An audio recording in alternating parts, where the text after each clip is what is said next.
Olá pessoal, tudo bem? Sejam bem-vindos e bem-vindas para mais uma EBD Online, nosso espaço semanal de conversarmos sobre os diversos livros que compõem a Bíblia. Se você acha esse e os demais trabalhos que fazemos por aqui um trabalho legal, um trabalho relevante, considere a possibilidade de nos apoiar. Você pode escolher um dos planos do clube de membros e passar a fazer parte desse projeto.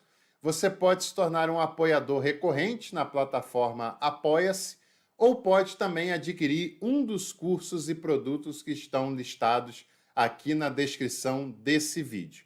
E é claro, não se esqueça de se inscrever no canal, deixar o seu like e compartilhar esse conteúdo entre os seus contatos. Hoje nós vamos falar sobre uma das cartas mais bonitas de todo o Novo Testamento, a carta mais simpática, mais amável e também bastante profunda, escrita pelo apóstolo Paulo. É a carta aos Filipenses. A carta aos Filipenses, que é uma carta pequena, uma carta de 4 capítulos apenas, que é uma carta onde Paulo expressa toda a sua gratidão, todo o seu carinho pela comunidade que havia na igreja de Filipos, que ele tinha muita estima e consideração por aquelas pessoas, mas não é pelo fato da carta ser uma carta de gratidão que ela tem menos conteúdo. Pelo contrário, você vai ver isso já já, e nós temos um texto cristológico na carta aos Filipenses que faz toda a diferença na nossa compreensão sobre Jesus Cristo, se nós levamos em consideração e levamos a sério o texto que nós temos aqui diante de nós. A carta aos Filipenses foi escrita pelo apóstolo Paulo, não se tem dúvida quanto a isso, e foi enviada por uma comitiva missionária que trabalhava com Paulo, que o ajudava nesse processo, e foi essa comitiva que levou a carta até a comunidade que ficava em Filipos. E Filipos, o nome dessa cidade, né? E quem nasce em Filipos é um filipense, o nome é uma homenagem ao rei da Macedônia, Filipe II, que era o pai de Alexandre Magno, o pai de Alexandre o Grande. E daí, em homenagem a esse rei, a cidade ganhou o nome de Filipos. Na época do Império Romano, a cidade de Filipos foi transformada numa cidade que servia de residência para veteranos de guerra. Não eram apenas estes que moravam na cidade, é claro, mas era uma cidade pacífica, uma cidade tranquila, uma cidade com uma boa estrutura, um pouco distante de algumas problemáticas que haviam em outros centros, e por isso muitos veteranos de guerra escolhiam Filipos para passar a sua aposentadoria, os seus últimos dias, para ter uma velhice mais sossegada e mais tranquila. E lá nessa cidade começou uma comunidade cristã logo nos primeiros movimentos missionários do primeiro século, né? Provavelmente a comunidade de Filipos teve seu início com Lídia. Lídia, que era uma comerciante de púrpura, que é relatada em Atos capítulo 16, do versículo 11 até o 15, que já era uma mulher que tinha algum conhecimento sobre Deus, sobre a fé, mas que fica profundamente impactada quando ela ouve o apóstolo Paulo pregar. E diante disso, ela resolve levar o apóstolo Paulo, as pessoas que estão com ela em outra oportunidade, para sua casa, e lá ela sente o desejo de dar início a uma comunidade cristã. Esse é um elemento importante, porque as primeiras comunidades cristãs começavam dessa maneira absolutamente orgânica, que tinham início a partir de uma experiência pessoal e transformadora que um indivíduo, uma pessoa tinha com a graça, com Deus, com o Evangelho, e a partir desse momento sentia o desejo de abrigar na sua própria casa o espaço para uma comunidade cristã. E essa pessoa, ela não era apenas uma anfitriã, ela também tinha alguma importância na manutenção daquela comunidade, nas discussões, nas conversas, nas orações daquela comunidade, e isso faz com que Lídia e outras mulheres também apareçam com alguma proeminência, não apenas como hospedeiras da comunidade, mas como pessoas que tinham uma vida e uma liderança ativa nessa comunidade cristã. As comunidades do passado eram pequenas, não eram comunidades gigantescas, e nunca foi um desejo capitalista daquelas comunidades terem grandes templos, grandes membresias, mas era um trabalho absolutamente orgânico e fazia toda a diferença, porque além de ser um trabalho orgânico, era um trabalho existencial. As pessoas não lucravam em se tornarem cristãs naquela sociedade. Pelo contrário, tinham muitos problemas em muitos casos, né? Não em todos, mas em muitos casos. E quando as pessoas aderiam ao cristianismo, principalmente no caso de Lídia, que abriam uma comunidade na sua própria casa, era porque elas tinham uma experiência transformadora, verdadeira, sincera com a graça de Jesus, e aquilo fazia tanto sentido na vida delas que se tornava um maior valor que elas tinham para viver e desfrutar nas suas vidas. E isso era muito interessante e era uma marca de praticamente todas as comunidades primitivas, as comunidades nascentes da história do cristianismo. Um outro personagem também muito importante do início da comunidade de Filipos foi o carcereiro. O carcereiro que cuidava lá de Paulo, de Silas, quando eles estavam presos, quando as cadeias se romperam, que é logo na continuidade, né, do texto de Atos sobre Lídia. O carcereiro fica muito desesperado quando vê que eles estão livres e ele pensa até em se matar, porque as consequências poderiam ser trágicas para ele. Paulo impede, prega para ele e a família se convertem, são batizados. Depois o texto, lá no finalzinho do texto, vai dizer que ele é inserido à vida daquela comunidade e depois, posteriormente, né, outros nomes interessantes passam a somar com o carcereiro, com a sua família e principalmente com Lídia, lá na cidade de Filipos. Um detalhe sobre essa carta é que os exegetas eles concordam que provavelmente a carta não foi escrita de uma única vez, mas que tem a participação de dois textos, né? O capítulo 3 seria uma segunda carta, e alguns, inclusive, dizem que mais de um texto que foi usado para a composição da carta aos Filipenses que nós conhecemos hoje, que nós temos aqui nas nossas Bíblias, né? A carta aos Filipenses é uma das cartas da prisão, em que o apóstolo Paulo estava em cativeiro, né? Em que ele não tem liberdade para ir e vir nesse período, e é interessante que, mesmo estando preso, é uma das cartas mais amorosas do apóstolo Paulo, ele que tinha grande consideração por essa comunidade de Filipos, que inclusive já tinham ajudado financeiramente em outras ocasiões, né?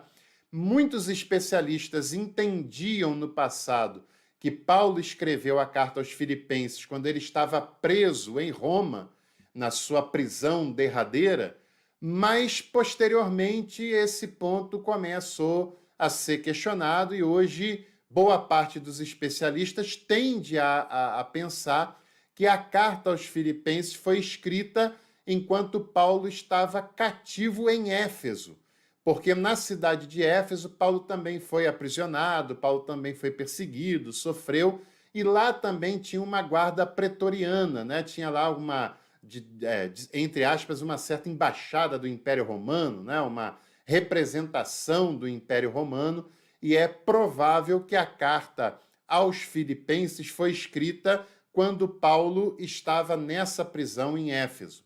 Quando eu uso a palavra provável, é porque na ciência, principalmente na ciência humana, não dá para falar com 100%, não dá para bater o martelo, porque nós estamos falando do passado e de pesquisas que continuam sendo feitas, né? E que amanhã ou depois pode se encontrar um elemento novo, um documento novo, que mude alguns dados dessa pesquisa. Mas, diante do que nós temos hoje, essa palavra provável é uma probabilidade altíssima, uma probabilidade que, fora uma descoberta nova, é de se bater o martelo, né? E no caso, a maioria dos especialistas e dos seus estudos, através da exegese, através da história, concorda que Paulo escreveu a carta aos Filipenses preso, sim, mas não preso em Roma, preso em Éfeso, o que dataria essa carta entre os anos 55 a 57, bem próximo do período em que ele escreveu a carta aos Coríntios, né, que a gente já falou também por aqui em outras oportunidades, depois você pode assistir esse conteúdo. Os motivos que Paulo escreveu a carta aos Filipenses são vários. O primeiro deles é de compartilhar as angústias que ele estava passando na prisão, também de dizer para a igreja em Filipos que estava enviando Timóteo e Epafrodito, o glorioso Epafrodito, para trabalhar na comunidade de Filipos, porque já começam a circular alguns falsos missionários, algumas pessoas que vão para as comunidades tentar tirar algum proveito delas, sendo que elas não têm ligação apostólica, e Paulo está querendo dizer ali o seguinte, olha, se aparecer outros, vocês fiquem atentos. Agora, Timóteo e Epafrodito são os que estão indo para aí em meu nome. Eles vão para aí para trabalhar entre vocês e para ajudar a comunidade que está indo, que está se formando aí em Filipos. Além também, ele quer alertar sobre os falsos missionários, quer fazer esse alerta sobre as discussões e divisões que podem começar a surgir naquela comunidade, e ele não quer que isso aconteça, porque é uma comunidade saudável, uma comunidade madura, generosa, uma comunidade que leva a sério os valores que ela vive, né? Uma comunidade muito parceira, e isso é bastante interessante, né? Porque muitas pessoas consideram os problemas que existem em igrejas como algo típico da imperfeição humana. Mas é claro que tem coisas que excedem o limite da imperfeição humana, né? É claro que as pessoas que faziam parte da comunidade de Filipos eram pessoas imperfeitas, mas nem por isso criaram um ambiente tóxico, um ambiente doentio, um ambiente de disputas, de fofocas, de intrigas. Muito pelo contrário. Era uma comunidade bastante saudável, bastante acolhedora, bastante amadurecida, né? Em que as pessoas viviam em harmonia, viviam em paz, apesar das suas imperfeições. E o apóstolo Paulo tem pouquíssimas coisas para corrigi-los, né? Porque eles vivem uma fé muito genuína, muito sincera, e isso se expressa na comunhão que eles têm uns com os outros. Paulo alerta sobre os falsos missionários, Paulo fala sobre coisas importantes, Paulo agradece a generosidade daquela comunidade, mas tem poucas exortações do ponto de vista vivencial a se fazer naquele lugar. Os 4 capítulos poderiam ser divididos em introdução, capítulo 1, versículo 1 ao 11, a vida de Paulo que é compartilhada naquela comunidade, capítulo 1, versículo 12 até o versículo 30, o hino cristológico, que é o ponto central dessa passagem, capítulo 2, do 1 ao 18, os colaboradores citados por Paulo no final do capítulo 2, o capítulo 3, Paulo incentiva aquela comunidade a permanecer unida, permanecer com unidade, e o capítulo 4 é a conclusão dessa carta de Paulo aos Filipenses. E o ponto central do texto de Filipenses é o capítulo 2, o hino cristológico do capítulo 2, versículos 5 a 11, dizendo: tende em vós o mesmo sentimento que houve em Cristo Jesus. Ele, embora sendo a imagem de Deus, não considerou como extorsão o ser igual a Deus, mas esvaziou-se a si mesmo, tomando a forma de servo, tornando-se semelhante aos homens e em aspecto sendo encontrado como homem. Humilhou-se a si mesmo, tornando-se obediente até a morte e morte de cruz. pois Deus o exaltou e o agraciou com um nome acima de todo nome, para que ao nome de Jesus todo joelho se dobre nos céus, na terra e nos subterrâneos, e toda língua reconheça para a glória de Deus Pai que Jesus Cristo é o Senhor. Se nós levarmos a sério essa passagem, nós levaremos a sério a cristologia apresentada por essa passagem.